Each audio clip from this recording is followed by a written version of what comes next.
बालानां सुखबोधाय क्रियते तर्कसङ्ग्रहः। गणेशं नमस्कृत्य पार्वती शङ्करं परं मया चन्द्रसिंहेन क्रियते वधकृत्यकं यस्मादिदमहं मन्ये बालानामुपकारकं तस्माद्धितकरं वाक्यं वक्तव्यं विदुषा सदा। ओम शांति शांति शांति। अनुमान में दो प्रकार किए गए थे, स्वार्थानुमान और एक परार्थानुमान। तो खुद को ही साध्य के संशय की निवृत्ति रूपी प्रयोजन होता है जिस अनुमान से, उस अनुमान को स्वार्थानुमान ऐसा कहेंगे। और दूसरे को भी साध्य विषय का संशय की निवृत्ति होती है जिस अनुमान से, उसको परार्थ अनुमान कहते हैं। तो उस परार्थ अनुमान में 5 अवयव वाले वाक्यों का प्रयोग किया जाता है। खुद धूम से वह्नि का अनुमिति ज्ञान संपादन करके फिर दूसरे को भी वह ज्ञान प्रदान करने के लिए 5 अवयव वाले वाक्य का प्रयोग किया जाता है। तो वे 5 अवयव वाले वाक्य कौन से हैं? तो ये बताया था, पर्वतो वह्निमान धूमवत्वात् यो यो धूमवान सहस वह्निमान यथा महानसम तथा चायम तस्मात् तथा। ऐसे 5 वाक्य हैं। अब इसका पदकृत्य हमें देखना है। क्रम प्राप्तम परार्थ अनुमानम आह। अभी क्रम से प्राप्त हुआ जो परार्थ अनुमान, उस परार्थ अनुमान की चर्चा भी करते हैं। पंखा चला दीजिए, गर्म हो रहा है, चला दीजिए। तो क्रम प्राप्तम परार्थ अनुमानम आह।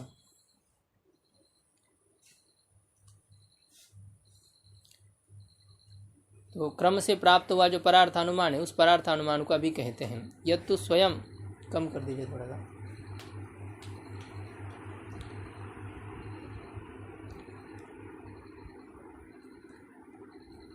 तो क्रम से प्राप्त हुआ जो परार्थ अनुमान है, उस परार्थ अनुमान को अभी कहते हैं।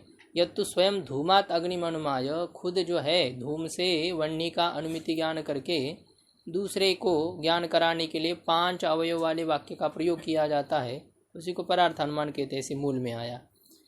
अब ये पदकृत्यकार कह रहे हैं, जो मूल में यत पद आया था, यत तु स्वयं, यत पद आया है ना, उस यत का अन्वय किसके साथ करना है? यत पंचावयव वाक्यम प्रयुज्यते, यत पंचावयव वाक्यम प्रयुज्यते तत्परार्थ अनुमानम इति संबंधः। ऐसा यत का अन्वय पंचावयव वाक्यम इसके साथ कर देना है। तो मतलब ऐसा होगा, स्वयं धूम से वह्नि को जान करके, अनुमिति ज्ञान करके दूसरे को भी ज्ञान प्रदान करने के लिए, पर प्रतिपत्त्यर्थम, दूसरे के ज्ञान के लिए यत पंचावयव वाक्यम प्रयुज्यते, जो 5 अवयव वाले वाक्य का प्रयोग किया जाता है, तत्परार्थ अनुमानम, वह परार्थ अनुमान है। इस प्रकार का यहाँ पर यत का संबंध पंचावयव वाक्यम इसके साथ कर लेना है, यत का अन्वय उसके साथ करना है। ये बात समझ में आ रही है जी? अब इसमें ये था पंचावयव वाक्यम, 5 अवयव है जिस वाक्य के, ऐसे वाक्य को पंचावयव वाक्य कहेंगे। ये 5 अवयव वाला जो वाक्य है, इसमें अवयव क्या चीज़ है? 5 जिसके अवयव है, अवयवत्व क्या है? इथे अथ अवयवत्वम नाम द्रव्य समवायी कारणत्वम। अवयव किसे कहते हैं? जो द्रव्य का समवायी कारण हो उसको अवयव ऐसा कहते हैं। घट का समवायी कारण कौन है? कपाल संयोग। और असमवायी कारण? कपाल है समवायी कारण, असमवायी कारण कपाल का संयोग। हाँ, तो घट का समवायी कारण है कपाल, पट का समवायी कारण है तंतु। ऐसे ही जो पुस्तक बना है उसका समवायी कारण है, प्रत्येक जो पृष्ठ है वही उसका समवायी कारण है। तो ये द्रव्य के समवायी कारण है। जैसे शरीर है, ये शरीर एक द्रव्य है ना, इसकी समवायी कारण कौन है?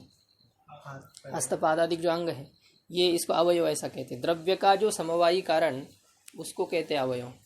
गुण के समवायी कारण को अवयव नहीं कहते हैं। जैसे घट रूप का समवायी कारण कौन है? घट रूप का समवायी कारण घट है, घट रूप का समवायी कारण घट है। तो उस घट को अवयव नहीं कहेंगे, घट रूप का अवयव घट है यह नहीं कहेंगे। द्रव्य का जो समवायी कारण उसी को यह अवयव कहते हैं। गुण के समवायी कारण को, क्रिया के समवायी कारण को अवयव नहीं कहते। तो ये कह रहे देखो, अवयवत्वम नाम द्रव्य समवायी कारणत्वम। अवयवत्व क्या चीज़ है? द्रव्य समवायी कारणत्व ही अवयवत्व है। द्रव्य का जो समवायी कारण उसी को ही अवयव ऐसा कहते हैं। अब ये इसमें तो ये जो 5 अवयव कहे जा रहे वाक्य के, अब ये किस द्रव्य के समवाय कारण है? परोतोवन निमान ये जो एक अवयव है, धूमवत्वात एक अवयव है, इनको अवयव कहा जा रहा है। 5 अवयव वाला ये पूरा मिलकर के एक वाक्य है, महावाक्य है ये पूरा।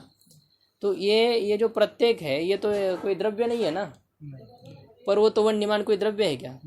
पर्वतोवन निमान कोई द्रव्य नहीं है। धूमवत्वात कोई द्रव्य नहीं है। यो धूमवान सहस वन निमान यथा मानसम, ये कोई द्रव्य नहीं है। तो ये इनमें द्रव्य न होने के कारण से, ये द्रव्य के समवायी कारण न होने से इनको अवयव कैसे कहा जा रहा है? ये द्रव्य के समवायी कारण नहीं है तो इनको अवयव कैसे कहा जा रहा है, ये शंका हो रही है। तो ये पूर्व पक्षी कह रहा है कि अवयव का मतलब होता है द्रव्य का समवायी कारण, और प्रतिज्ञादिषु तत् असंभवात, प्रतिज्ञादि में वह संभव नहीं है, अवयवत्व संभव नहीं है प्रतिज्ञादि में। तो कथम एते अवयवाः स्युः, ये कैसे अवयव होंगे, इनको अवयव कैसे माना जाएगा?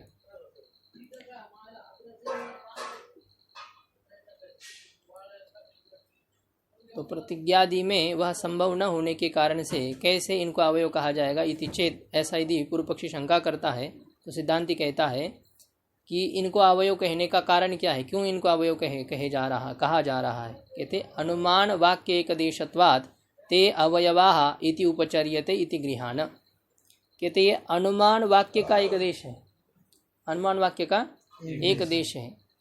ये प्रत्येक जो है ना, परोतो वन्यमान, धूमवत्वात् यो धूमवान सहसा वन्यमान, ये प्रत्येक जो है ये पूरा मिलकर के अनुमान है, परार्थ अनुमान है।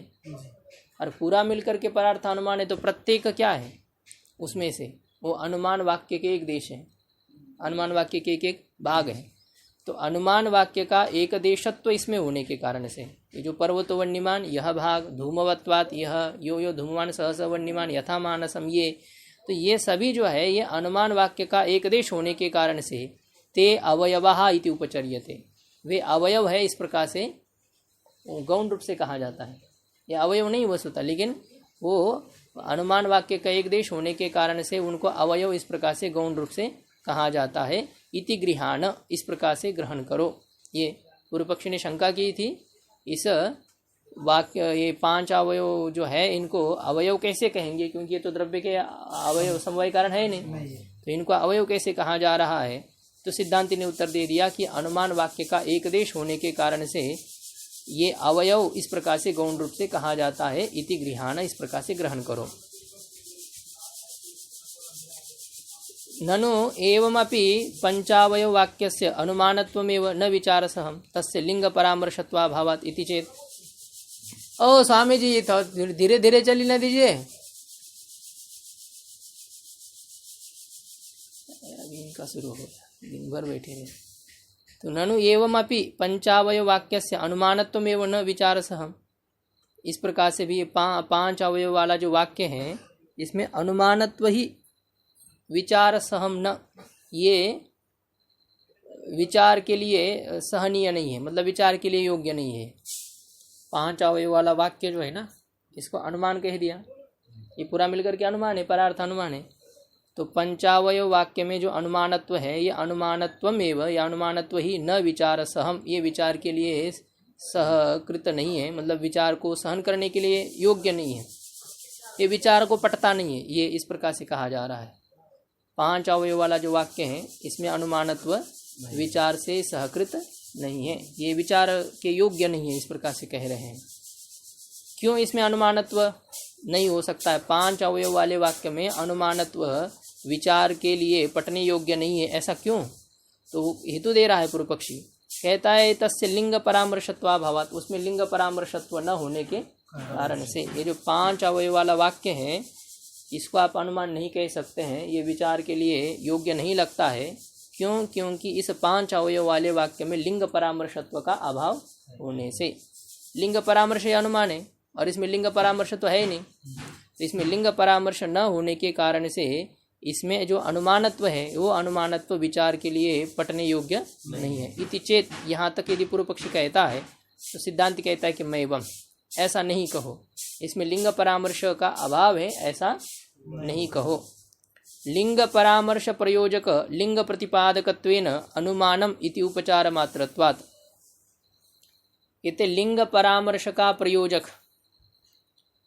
लिंग परामर्श का निमित्त जो लिंग प्रतिपादक होने के कारण से, लिंग परामर्श के प्रति कारणीभूत जो लिंग परामर्श के लिंग का विशेष प्रकार का जो ज्ञान और उस ज्ञान के प्रति कारणीभूत लिंग का यह प्रतिपादक होने से इसको अनुमान इस प्रकार से गौण रूप से कहा जा रहा है।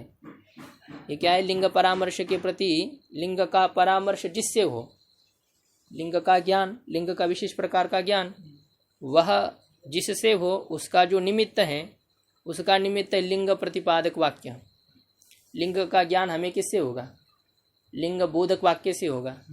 तो लिंग परामर्श के प्रति कारणीभूत लिंग का प्रतिपादक ये होने के कारण से, लिंग के परामर्श के प्रति प्रयोजकार्थ निमित्त कारणीभूत, तो लिंग के विशेष प्रकार के ज्ञान के लिए कारणीभूत लिंग का प्रतिपादकत्व इसमें होने के कारण से, लिंग की प्रतिपादकता इनमें है। ये लिंग का प्रतिपादन कर रहा है वाक्य, और जो लिंग का प्रतिपादन करने वाला वाक्य क्या है? लिंग परामर्श के ज्ञान के प्रति कारण है। तो लिंग परामर्श के ज्ञान के प्रति कारण जो लिंग का प्रतिपादकत्व है, वह लिंग का प्रतिपादकत्व इसमें होने के कारण से इसको अनुमानमिति उपचार मात्रत्वात्, इसको अनुमान इस प्रकार से उपचार मात्र से कहा जा रहा है। तो उपचार मात्र होने के कारण से गौण रूप से इसको ऐसा कहा जा रहा है।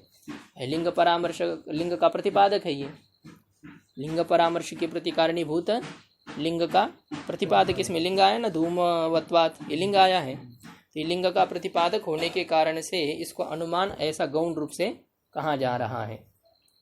तत् उदाहरति, अब उसको कहते हैं, उदाहरण देते हैं। यथा महानसम, उसमें क्या उदाहरण दिया है? जैसे महानस पर्वत वन्नी से युक्त है, धूम वाला होने के कारण से जो जो धूम से युक्त है वह वन्नी से युक्त है। इसमें दृष्टांत दिया महानसम, जो भोजनशाला है, पाकशाला है, उसको यहाँ पर दृष्टांत दिया गया। और आगे तथा चायम, इस वाक्य का क्या अर्थ है? तथा चायम कह रहे अयम पर्वतः, तथा यह पर्वत भी वैसा है। अयम च पर्वतः, तथा यह पर्वत भी वैसा है। वैसा है मतलब कैसा है? बोले वन्नी व्याप्य धूमवान इत्यर्थः, यह वन्नी का व्याप्य जो धूम, उस धूम से युक्त है। जिस प्रकार से महानस वन्नी व्याप्य धूम से युक्त है, उसी प्रकार से यह पर्वत भी वन्नी व्याप्य धूम से युक्त है। इस प्रकार का अर्थ है ये। तथा चायम, इस वाक्य का अर्थ हो गया यह पर्वत भी वैसा है। वैसा मतलब वन्नी व्याप्य धूम से युक्त है। और फिर अंतिम वाक्य तस्मात् तथा, तो तस्मात् का मतलब क्या है? बोले वन्नी व्याप्य धूमवत्वात्। तस्मात् का अर्थ है वन्नी व्याप्य धूमवत्वात्, वन्नी का व्याप्य जो धूम और उस धूम से युक्त होने के कारण से वन्नीमान, वन्नी क्या व्याप्य धूम से युक्त होने के कारण से यह पर्वत जो है वह वन्नी वाला है। इस प्रकार का अर्थ है। अनेन, ये जो अंतिम में आया था, अनेन प्रतिपादितात लिंगात पर अपि अग्निम प्रतिपद्यते, तो अनेन, अनेन का मतलब क्या है? बोले पंचावयव वाक्येन, यह जो 5 अवयव वाला वाक्य है, इस 5 अवयव वाले वाक्य के द्वारा प्रतिपादन किया गया जो लिंग, इन 5 अवयव वाले वाक्य के द्वारा प्रतिपादन कथन किया गया जो लिंग, उस लिंग से परः अपि अग्निम प्रतिपद्यते, दूसरा भी अग्नि को जानता है। दूसरा भी जिसको ये व्याप्ति आदि कुछ ज्ञान नहीं था, वह भी अग्नि को जान लेता है इस 5 अवयव वाले वाक्य के द्वारा। इस 5 अवयव वाले वाक्य के द्वारा लिंग का प्रतिपादन किया गया है और उस लिंग से दूसरा भी अग्नि को जान लेता है, ऐसा। अब ये जो 5 अवयव वाले वाक्य थे, इनके नाम बता रहे हैं, अभी नामकरण इनका कर रहे हैं प्रत्येक का। प्रतिज्ञा हेतु उदाहरणोपनय निगमनानि पंचावयवाः। प्रतिज्ञा, हेतु, उदाहरण, उपनय और निगमन, ये ऐसे 5 अवयव है, ऐसा कह रहे हैं। ये पूरा एक वाक्य है, महावाक्य है, और इस पूरे महावाक्य के 5 अवयव है। इस प्रत्येक के नाम है यहाँ पर। प्रतिज्ञा च हेतुश्च उदाहरणञ्च उपनयश्च निगमनञ्च। प्रतिज्ञा हेतु उदाहरण उपनय निगमनानि, इतर इतर द्वंद्व समास किया है। तो ये 5 जो है ये अवयव है, 5 अवयव है। तो पहला अवयव कौन है इसमें? प्रतिज्ञा किसे कहेंगे? पर्वतो वन्यमान इति प्रतिज्ञा, पर्वत वन्नी से युक्त है, यह प्रतिज्ञा वाक्य है। धूमवत्वात्, यह हेतु है। यो यो धूमवान सहस वन्यमान यथा महानसम इति उदाहरण, ये भी चाहिए यहाँ पर। केवल व्याप्ति को ही उदाहरण नहीं कहते हैं।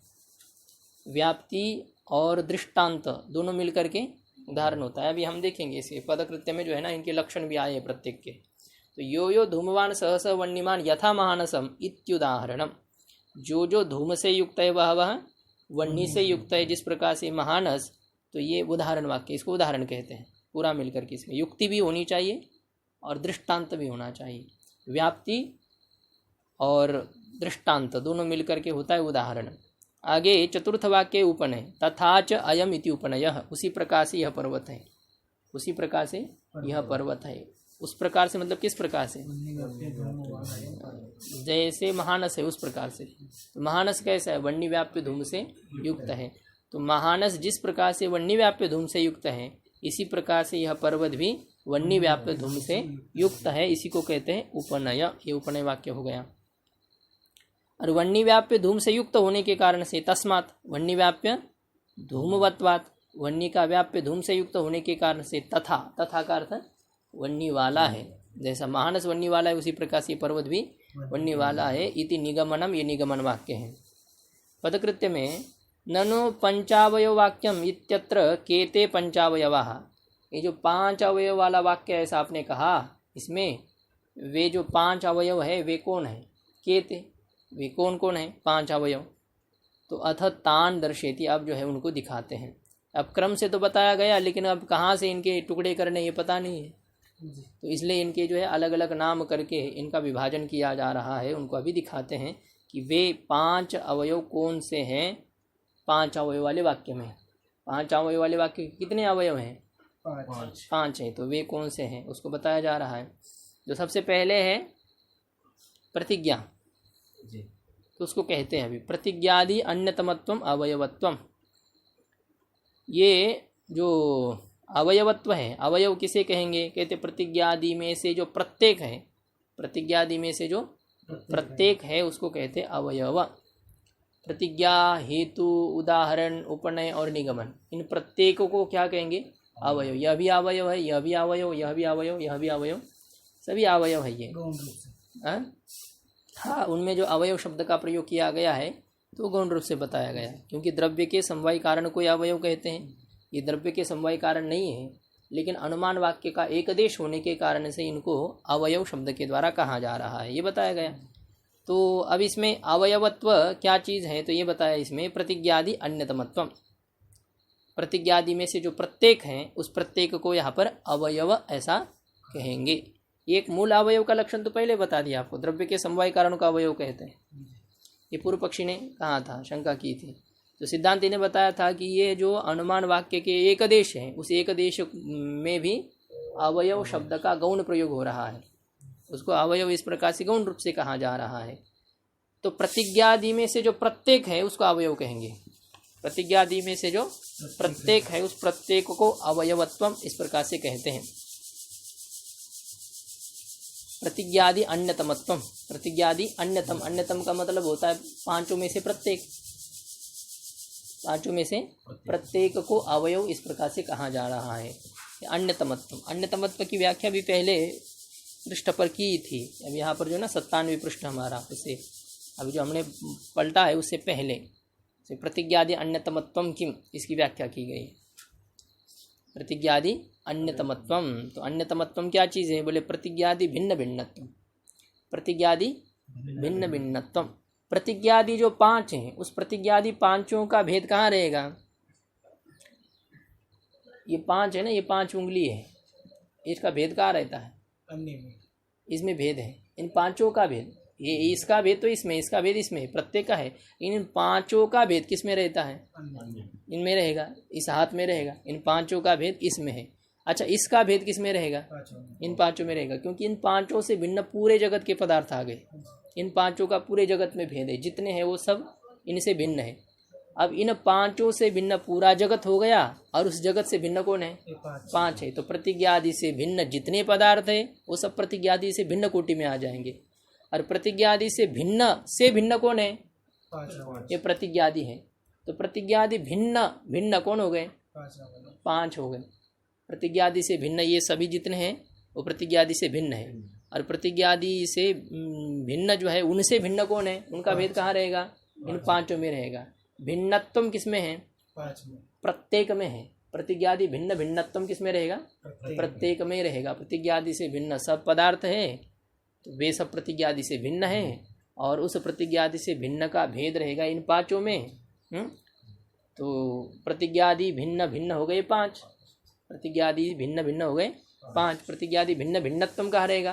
पांचों में। इसको कहते प्रतिज्ञादि अन्यतमत्व। प्रतिज्ञादि में से प्रत्येक अवयव है, प्रत्येक अवयव मतलब प्रतिज्ञादि से जो भिन्न है उनसे जो भिन्न है, तो ये भिन्नत्व जिसमें रहता है वो सब जो है वो अवयव है, इस प्रकार से कहा गया। उसका अर्थ भी कर दिया है, प्रतिज्ञादि भिन्न भिन्नत्वम किम, ये बताया गया है। हाँ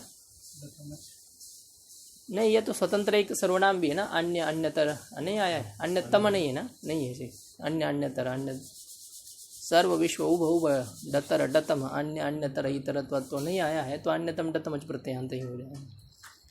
तो उसमें क्या डतमच वाह बहुनाम जाति परिप्रश्ने डतमच, डतमच प्रत्यय जो होता है बहुतों में से किसी एक का निर्धारण करना है तो उसमें ये डतमच प्रत्यय हो जाता है। तो अन्यतम प्रतिज्ञादि में से जो प्रत्येक है उसको अवयव ऐसा कहा जा रहा है। तो अन्यतमत्वम का अर्थ कर दिया प्रतिज्ञादि भिन्न भिन्नत्व, और वो प्रतिज्ञादि भिन्न भिन्नत्व क्या चीज़ है उसको बताया है कि प्रतिज्ञादि प्रत्येक प्रतियोगी का भेद पंचक अवच्छिन्न प्रतियोगिता का भेदवत्वम। ऐसे पीछे वाले पृष्ठ पर एक टिप्पणी दी थी, उसमें उस टिप्पणी में ये विचार आया है। अन्यतमत्वम ये भी आप पदकृत्य में पढ़ते हैं तो इस बात को भी पूछने वाले पूछते हैं, जो प्रतिज्ञादि अन्यतमत्वम किम ये होता है। जैसे सप्तान्यतमत्वम पहले गया था प्रारंभ में हमारे, सप्तान्यतमत्वम पदार्थत्वम, सप्तान्यतम जो है सप्तम से प्रत्येक को क्या कहते हैं? पदार्थ ऐसा कहा जाता है सप्तान्यतमत्व। तो इसी प्रकार से यहाँ पर प्रतिज्ञादि अन्यतमत्वम का मतलब होता है प्रतिज्ञादि से जितने भिन्न है उनसे जो भिन्न है। प्रतिज्ञादि से जो भिन्न पदार्थ है उनसे जो भिन्न प्रतिज्ञादि है, तो वे प्रतिज्ञा भिन्न भिन्न है, और प्रतिज्ञा भिन्न भिन्न में रहेगा प्रतिज्ञा भिन्न भिन्नत्वम, ये प्रतिज्ञादि अन्यतमत्वम है। अब ये प्रतिज्ञादि भिन्न भिन्नत्वम जो कह दिया इसकी व्याख्या आगे की थी, ये प्रतिज्ञादि प्रत्येक प्रतियोगी का अवच्छिन्न प्रतियोगिता का भेदवत्वम। ठीक है, इसको आपको बताएंगे कभी जो है ना, इसमें है एक कोई ज़्यादा नहीं है, समझने की बात है कैसे क्या है, इसमें घटाया है उसी को ही करके ये हो। तो नहीं तो फिर आपको यदि जिज्ञासा हो तो अभी भी विचार कर सकते हैं, नहीं तो फिर कर बाद में देखते हैं।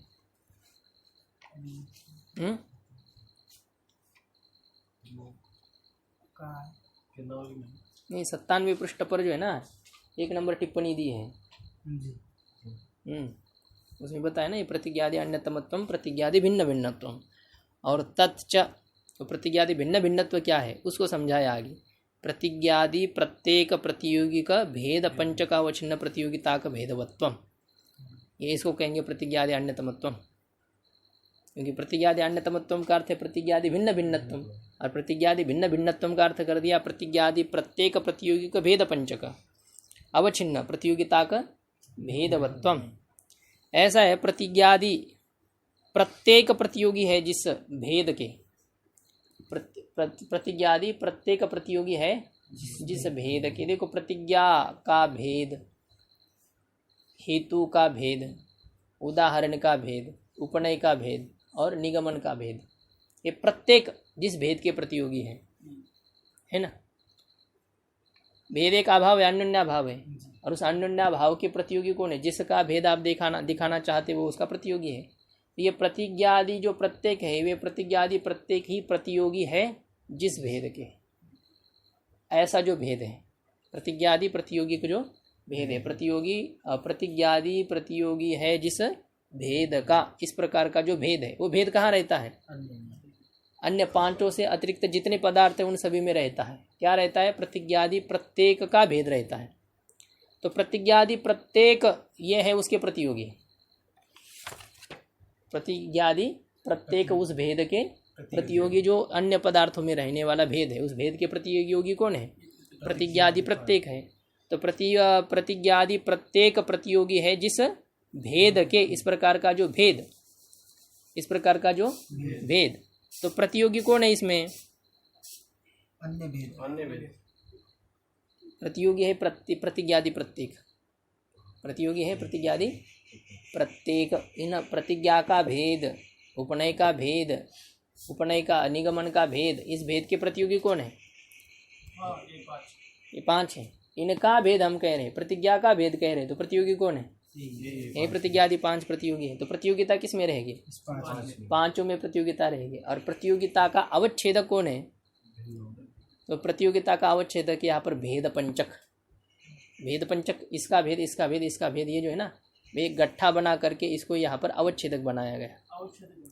अवच्छेदक ये होता है ना, अन्यून अनतिरिक्त वृत्ति जो धर्म होता है उसको अवच्छेदक कहते हैं। कम अथवा अधिक देश में न रहने वाला जो धर्म, उसको अवच्छेदक कहते हैं। जैसे घट का अभाव, भूतले घटो नास्ति, प्रतियोगी कौन है यहाँ पर? घट का अभाव है, प्रतियोगी घट है। प्रतियोगिता किस में रहेगी? घट में रहेगी। और वो जो प्रतियोगिता होती है, उस प्रतियोगिता के 2 अवच्छेदक होते हैं। प्रतियोगिता के अवच्छेदक होते हैं। एक प्रतियोगिता का अवच्छेदक होता है धर्म, और एक प्रतियोगिता का अवच्छेदक होता है संबंध। प्रतियोगिता अवच्छेदक संबंध और प्रतियोगिता अवच्छेदक धर्म, ऐसा उसको कहते हैं। तो भूतले घटो नास्ति, यहाँ पर प्रतियोगी है घट, प्रतियोगिता रहती घट में, और प्रतियोगिता का अवच्छेदक धर्म है घटत्व। प्रतियोगिता का अवच्छेदक धर्म है घटत्व, क्योंकि प्रतियोगिता कहाँ है? घट में। प्रतियोगिता घट में है, और प्रतियोगिता जहाँ जिस घट में रहती उसी घट में और कौन रहता है? घटत्व रहता है। उसी घट में और कौन रहता है? घटत्व रहता है। तो प्रतियोगिता घट में है और घटत्व भी घट में है। तो प्रतियोगिता के अपेक्षा से घटत्व अधिक देश में अथवा कम देश में नहीं है, पूरे घट में घटत्व है। प्रतियोगिता भी पूरे घट में है। कहीं किसी कोने में प्रतियोगिता है और दूसरे कोने में घटत्व है, इस प्रकार से नहीं। घटत्व की अपेक्षा, प्रतियोगिता की अपेक्षा से घटत्व कम देश में अथवा अधिक देश में नहीं है। तो जो जिसकी अपेक्षा से कम देश में अथवा अधिक देश में न रहने वाला हो, उसको कहते हैं अवच्छेदक। वो उसका अवच्छेदक है। जो जिसकी अपेक्षा से कम देश में अथवा अधिक देश में नहीं रहता है, वह उसका अवच्छेदक होता है। तो घटा भाव की जो प्रतियोगिता है घट में, घटा भाव की प्रतियोगिता जो घट में, उस प्रतियोगिता का अवच्छेदक कौन है? घटत्व है। प्रतियोगिता का अवच्छेदक घटत्व है, क्योंकि घटत्व प्रतियोगिता की अपेक्षा से कम देश अथवा अधिक देश में नहीं रहता है। तो प्रतियोगिता का अवच्छेदक कौन है? घटत्व है। अब प्रतियोगिता का अवच्छेदक घटत्व है, तो घटत्व से अवच्छिन्न कौन है? प्रतियोगिता। ये हमने मूल में विचार किया था। यो धर्म यस्यावच्छेदक स तद धर्मावच्छिन्न। घटत्व जिसका अवच्छेदक है। घटत्व किसका अवच्छेदक है? घटत्व किसका अवच्छेदक है? प्रतियोगिता का अवच्छेदक है। घटत्व किसका अवच्छेदक है? प्रतियोगिता का अवच्छेदक है। घटत्व जिसका अवच्छेदक है, जिस प्रतियोगिता का अवच्छेदक है, वह प्रतियोगिता घटत्व से अवच्छिन्न है। घटत्व जिसका अवच्छेदक है, वह घटत्व से अवच्छिन्न है। घटत्व किसका अवच्छेदक है? प्रतियोगिता का। तो यो धर्म यस्या अवच्छेदक, घटत्व जिसका अवच्छेदक है। किसका अवच्छेदक है? कौन अवच्छेदक है? घटत्व। घटत्व अवच्छेदक है किसका? प्रतियोगिता का। तो घटत्व जिस प्रतियोगिता का अवच्छेदक है, वह प्रतियोगिता घटत्व से अवच्छिन्न है। वो प्रतियोगिता घटत्व से अवच्छिन्न है। ऐसा है भाई। जो जिसका पुत्र है, वह उस पुत्र से पुत्र वाला है। जो जिसका पुत्र है, वह उस पुत्र से क्या हो जाएगा? पुत्र वाला हो जाएगा। तो घटत्व धर्म प्रतियोगिता का अवच्छेदक है। ये घटत्व प्रतियोगिता का अवच्छेदक है। तो उस घटत्व से युक्त कौन है? प्रतियोगिता। घटत्व से युक्त कौन है? प्रतियोगिता। घटत्व से अवच्छिन्न यानी युक्त समझ लो।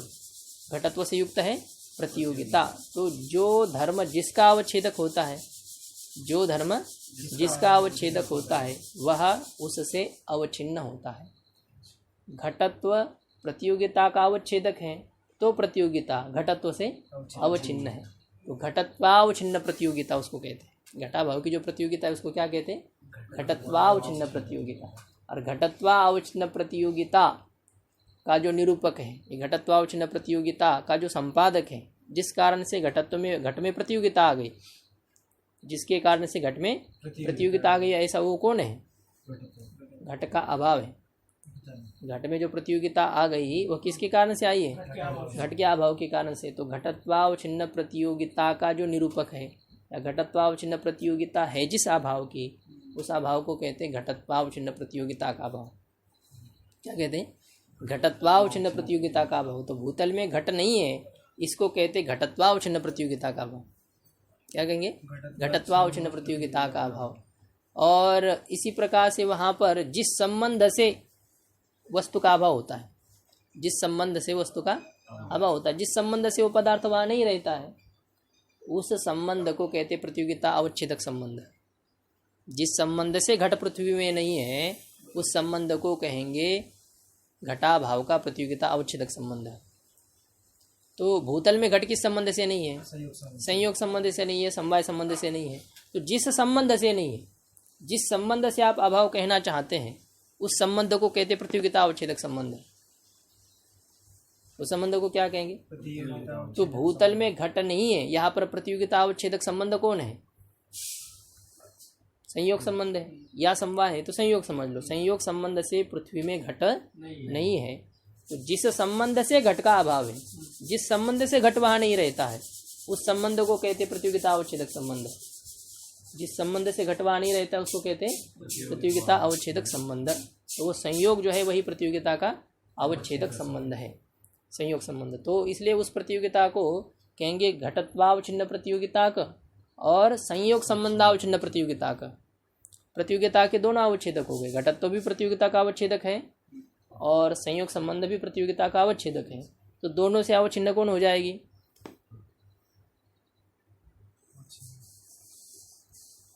ये अवच्छिन्न आकाश में घूम रहे हैं अभी शब्द। हाँ, दिख नहीं रहा है। अब बताया ना, जो जिसका अवच्छेदक होता है वह उससे युक्त होता है। प्रतियोगिता का अवच्छेदक है कौन? कौन है? और प्रतियोगिता का अवच्छेदक और एक कौन है? प्रतियोगिता का अवच्छेदक संयोग संबंध। प्रतियोगिता का अवच्छेदक एक है घटत्व और एक प्रतियोगिता का अवच्छेदक है संबंध, संयोग संबंध। तो घटत्व से युक्त कौन है? प्रतियोगिता घटत्व से युक्त है। घटत्व से अवच्छिन्न कौन है? प्रतियोगिता। संयोग संबंध से अवच्छिन्न कौन है? प्रतियोगिता। कितने धर्म से अवच्छिन्न, कितने से अवच्छिन्न हो? हाँ, दो से अवच्छिन्न हो गए। घटत्व से अवच्छिन्न है और एक संयोग संबंध से अवच्छिन्न है। तो इस प्रतियोगिता को कहते हैं घटत्वावच्छिन्न प्रतियोगिता और संयोग संबंधावच्छिन्न प्रतियोगिता। घटत्वावच्छिन्न प्रतियोगिता और संयोग संबंधावच्छिन्न प्रतियोगिता है जिस अभाव की, उस अभाव को कहते हैं घटत्वावच्छिन्न प्रतियोगिता का, संयोग संबंधावच्छिन्न प्रतियोगिता का अभाव, ऐसा उसको कहते हैं। तो ये है, देखो हमारा क्या चल रहा था।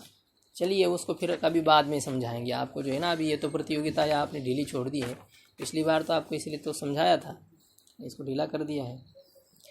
तो देखिए अभी इसमें पदकृत्य में कि ननु पंचावय वाक्यम इत्यत्र केते पंचावयवः। ये जो 5 अवयव वाला वाक्य, इसमें 5 अवयव कौन है? तो उनको दिखाते हैं प्रतिज्ञादि अन्यतमत्वम। प्रतिज्ञादि अन्यतमत्वम अवयवत्वम। प्रतिज्ञादि में से प्रत्येक जो है उसको क्या कहते हैं? अवयव, वो अवयव है। अब इसमें सबके लक्षण बता रहे हैं। प्रतिज्ञा किसे कहते हैं, प्रतिज्ञा का क्या लक्षण है, हेतु का क्या लक्षण है, उदाहरण का क्या लक्षण है, कैसे हम समझे कि ये प्रतिज्ञा है, कैसे हम समझे कि ये हेतु है, कैसे हम समझे कि ये उदाहरण है। तो उनके लक्षण अभी बताया जा रहा है ना। नहीं प्रतिज्ञा मात्रेण वस्तु सिद्धि ही लक्षण प्रमा किंतु लक्षण प्रमाणाभ्याम।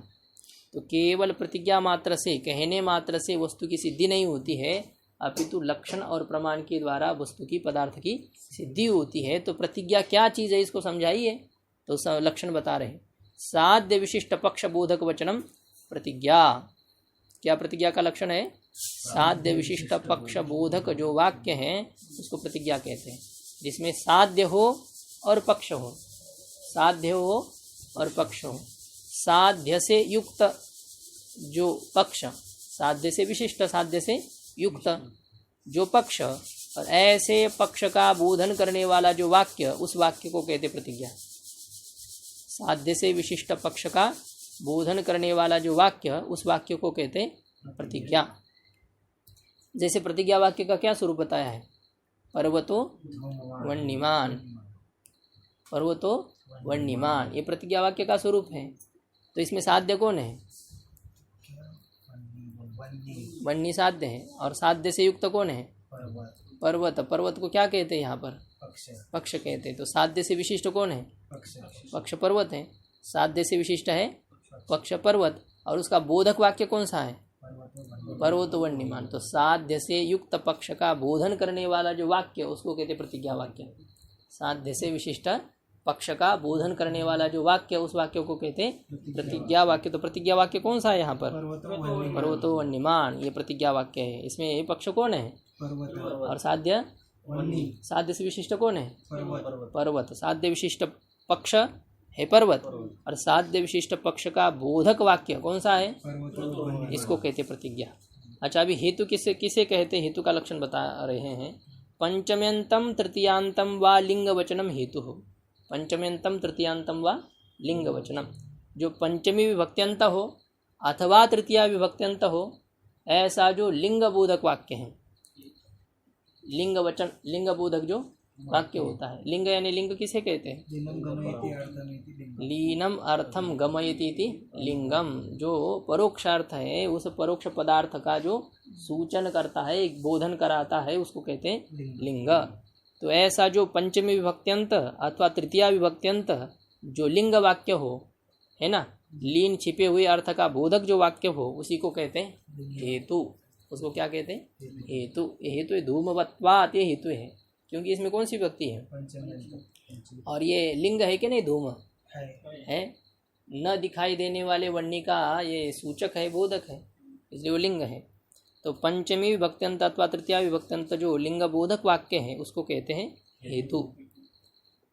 आगे उदाहरण वाक्य, व्याप्ति प्रतिपादक दृष्टांत वचनम उदाहरणम।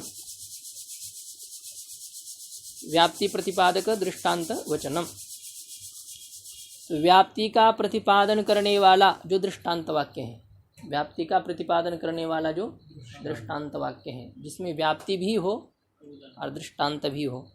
उदाहरण नहीं, पूरे को मिलकर के उदाहरण कहते हैं। व्याप्ति दृष्टांत, व्याप्ति प्लस दृष्टांत, तो उसमें ये होता है उदाहरण, दोनों मिलकर के उदाहरण होता है। तो व्याप्ति का प्रतिपादन करने वाला जो दृष्टांत बोधक वाक्य है, व्याप्ति का प्रतिपादन करने वाला जो दृष्टांत बोधक वाक्य है, व्याप्ति का क्या स्वरूप है यहाँ पर? यो धूमवान स वन्यमान। यो यो धूमवान सहसा वन्यमान, यत्र यत्र धूम तत्र तत्र वन्य, इसको कहते व्याप्ति।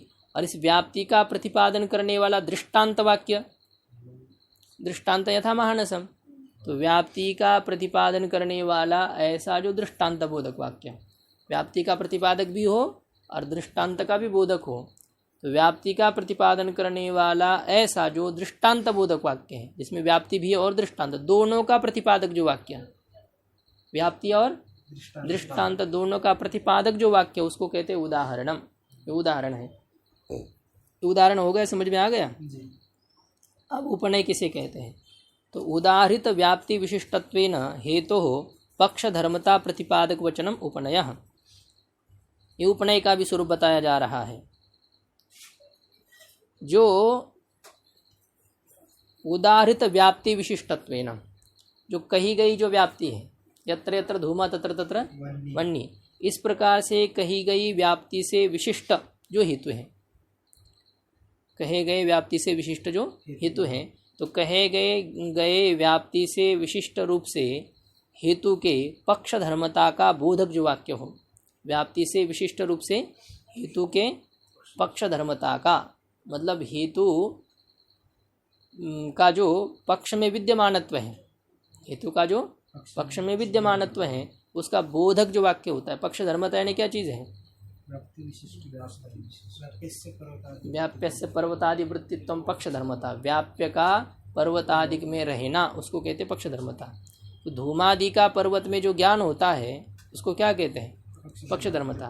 तो कही गई व्याप्ति से विशिष्ट रूप से हेतु का पक्ष धर्मता का बोधक जो वाक्य हो, मतलब पक्ष में विद्यमानता का बोधक जो वाक्य हो, व्याप्ति से विशिष्ट हेतु का पक्ष में विद्यमानता का बोधक जो वाक्य हो, उस वाक्य को कहते उपनय। मतलब जैसा आपने परामर्श समझा था ना, वो पूरा परामर्श ही रहता है उपनय। यानी परामर्श क्या स्वरूप था? व्याप्ति विशिष्ट पक्ष धर्मता ज्ञानम परामर्श, व्याप्ति प्रकार वाला ऐसा जो पर्वतनिष्ठ धूमादि को विषय करने वाला ज्ञान, उसको परामर्श कहा गया था।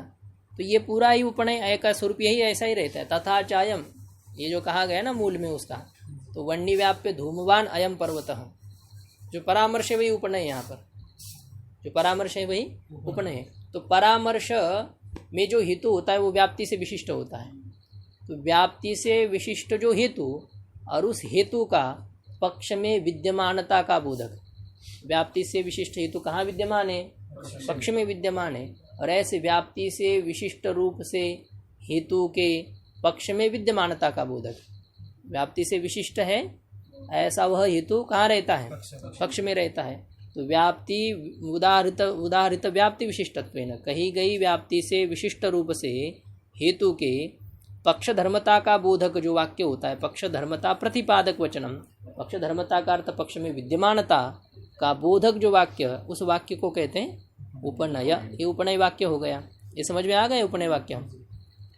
अभी पंचम वाक्य निगमन, पक्षे साध्यस्य अबाधितत्व प्रतिपादक वचनम निगमनम, पक्ष में साध्य के अबाधितता का प्रतिपादक जो वाक्य होता है, पक्ष में साध्य के अबाधितत्व का बोधन करने वाला जो वाक्य, उसको कहते हैं निगमन वाक्य। अब पक्ष अबाधित है, पक्ष में कोई बाधा नहीं रही। अभी पहले पूर्व पक्षी नहीं मान रहा था कि यहाँ पर वन्य है ऐसा, लेकिन जब ये अवयव का प्रयोग किया गया, 5 अवयव वाले वाक्य का प्रयोग किया गया, तो उससे क्या होता है? दूसरा भी वन्य को मानने के लिए मजबूर हो जाता है।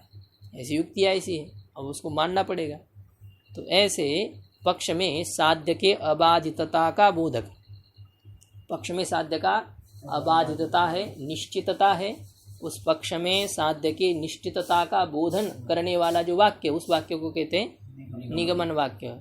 जैसे तस्मात् तथा, तस्मात् तथा, वन्नी व्याप्य धूम से युक्त होने के कारण से पर्वत वन्नी वाला है। अब निश्चय हो गया, इसमें बाधितता नहीं है, अबाधितता है, निश्चितता है। तो पक्ष में साध्य के निश्चितता का बोधन करने वाला जो वाक्य, उसको कहते हैं निगमन वाक्य।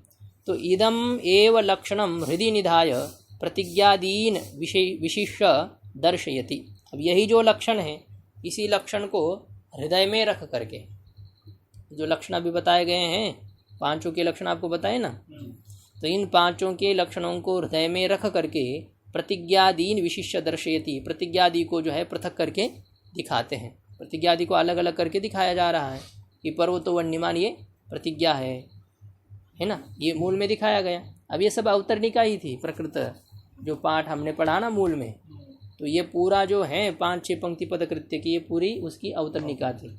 इसलिए कहते यही लक्षण जो है हृदय में रख करके प्रतिज्ञादि को पृथक करके दिखाते हैं कि पर्वतो वन्यमान ये प्रतिज्ञा है, क्योंकि ये साध्य विशिष्ट पक्ष बोधक वाक्य है।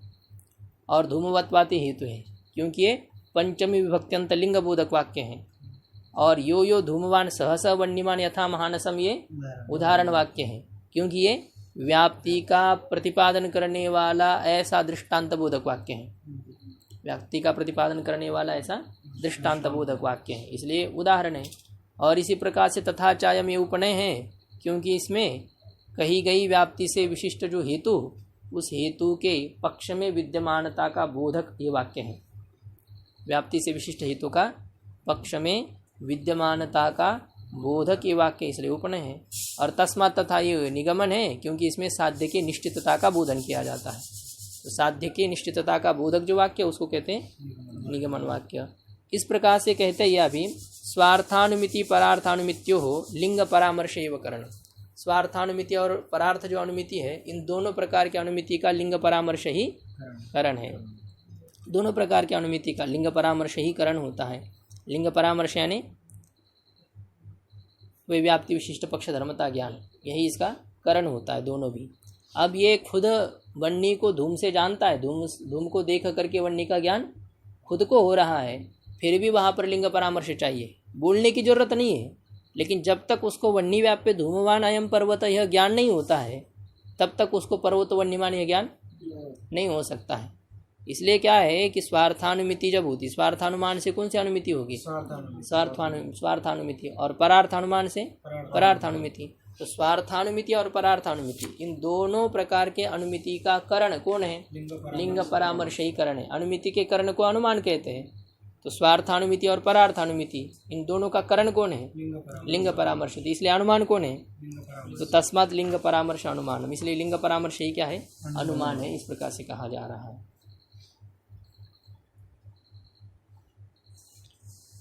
इसमें अभी ये जो है ना, दो मत है, एक नव्य का मत है और एक प्राचीन का मत है। कोई जो है व्याप्ति ज्ञान को ही करण कहते हैं। व्याप्ति ज्ञान ही करण है। जो व्याप्ति का ज्ञान होगा ना, यत्र यत्र धूम तत्र तत्र वह्नि, ये व्याप्ति ज्ञान ही करण है। और जो लिंग परामर्श हो गया उसको व्यापार कहते हैं। लिंग परामर्श क्या है? व्यापार है। और पर्वतो वह्निमान ये फल है, मतलब साध्य है, उसको कहेंगे। व्यापारवत असाधारण कारण को करण कहते हैं। तो व्यापार है लिंग परामर्श, और उस व्यापार लिंग परामर्श से युक्त कौन है? व्याप्ति ज्ञान। लिंग परामर्श रूपी व्यापार से युक्त कौन है? व्याप्ति ज्ञान। व्यापार वाला असाधारण कारण है व्याप्ति ज्ञान, और वो व्याप्ति ज्ञान ही करण है। व्याप्ति ज्ञान अनुमिति ज्ञान का करण है, इसलिए व्याप्ति ज्ञान ही अनुमान है, ऐसा एक मत है। व्याप्ति ज्ञान ही अनुमान है। और अभी जो आपको मूल ग्रंथ में जो मत बताया गया कि लिंग परामर्श ही अनुमान है, ये नव्य मत है। लिंग परामर्श ही अनुमान है, ये क्या है? ये नव्य मत है। और व्याप्ति ज्ञान ही अनुमान है, यह प्राचीन मत है। प्राच्य न्यायिक और नव्य न्यायिक दोनों प्रकार के न्यायिक है ना, बहुत प्रसिद्ध है। तो इसमें ये अभी बता रहे हैं, इसकी चर्चा अभी यहाँ पर पदकृत्य में करनी है।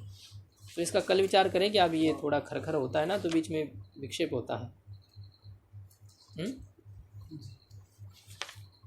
ओम पूर्णमदः पूर्णमिदं पूर्णात् पूर्णमुदच्यते पूर्णस्य पूर्णमादाय पूर्णमेवावशिष्यते। ओम शांति शांति शांति।